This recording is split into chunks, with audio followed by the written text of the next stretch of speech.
So the first question is, how do we know when a rectal examination is abnormal? Your GP will do this test regularly, and if he finds a hard lump or marked asymmetry between the two sides of the prostate, he'll generally say it's abnormal and refer you on to a specialist. How do we know whether the PSA is abnormal? The level of PSA predicts the likelihood of cancer.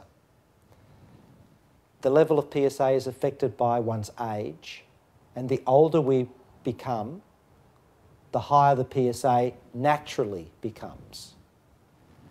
So, if the PSA is above 4 over the age of 60, that's abnormal.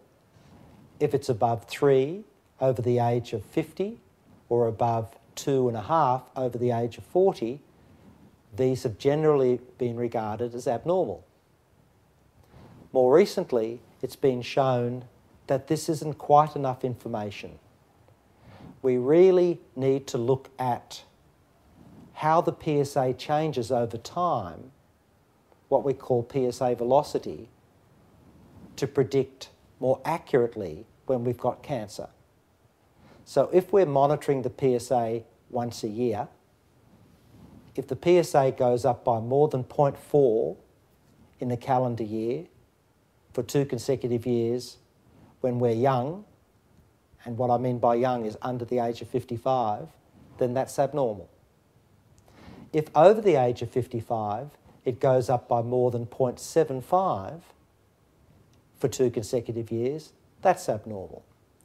So it's not just the level of PSA, it's not just taking age into consideration, but it's also how it changes over time that gives us an idea as to when we need to be further investigated.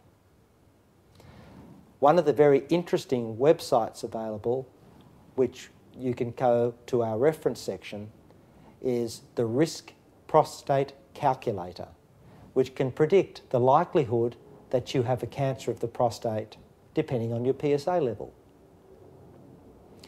It also tells us whether you've got a low-grade cancer, which often are relatively harmless, or a high-grade cancer, which are clearly much more dangerous.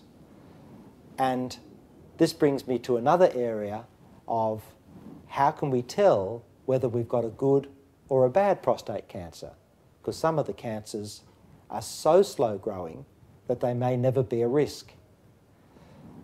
At this stage, the only way of separating those two is by a biopsy and looking under the microscope.